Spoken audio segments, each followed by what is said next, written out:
says here, I should be in Morocco at this moment, at this day today, but I'm not. So the closest thing that we can get to Morocco is we're going to make preserved lemons. Very important part in Moroccan cuisine, and I want to show you how it's done. And so you can enjoy our next dish, tagine.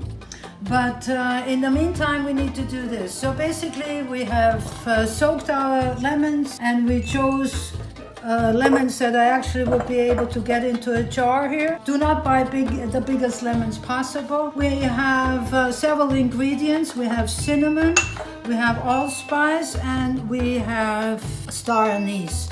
This is not a necessity to put into your preserved lemons, but it just gives it a bit of a flavor. So you can make it either way, with it or without it.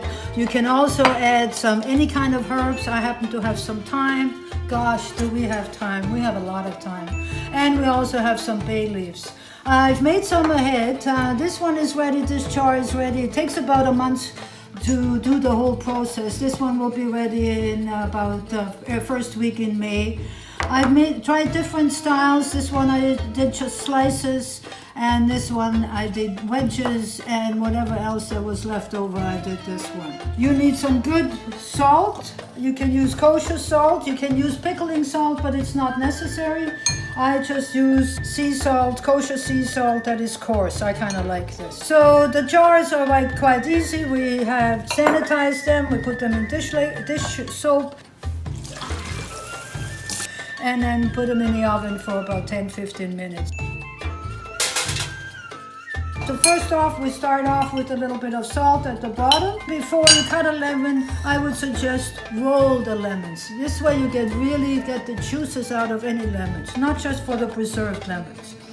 So very simple, we're just going to cut off one end, and then we're going to make 4 incisions in it, but do not go all the way to the bottom. You just sort of want to open this.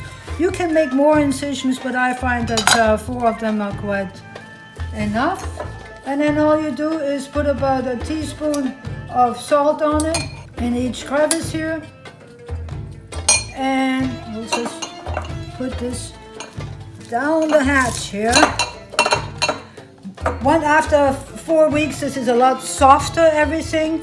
Anyway, I'll put another one in here. So once you have a whole bunch in there, you get the juices there. Add some more of your salt. At this point, you could actually add your spices if you like.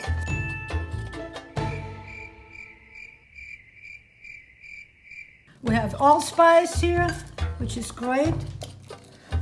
As I mentioned earlier, you don't have to use it. You can just leave it plain as it is if you want to try it out. And some bay leaves in here. We'll put a little bit of water in here. Remember, the next few days, we're going to observe how much water is coming out. And then you just shake it up. Shake it, baby. Every second, third day, I shake them all up. And this is about 21 days. This is not quite preserved, not quite as soft as I want them, but as you can see, do not throw this out. You use the whole entire thing. Put it in anything, use salads, but in reality what you do with your lemon for your dishes, you just slice it very thinly. Once you have added preserved lemons to any of your dishes, you'll be absolutely amazed how fantastic this tastes. This gives it so much flavor, especially if you have aromatic flavors in there. It's just amazing. You would not want to be without it. It's also great in martinis. Just say. If you enjoyed this video, please subscribe, share, like, but most of all, cook. Cook as much as you can.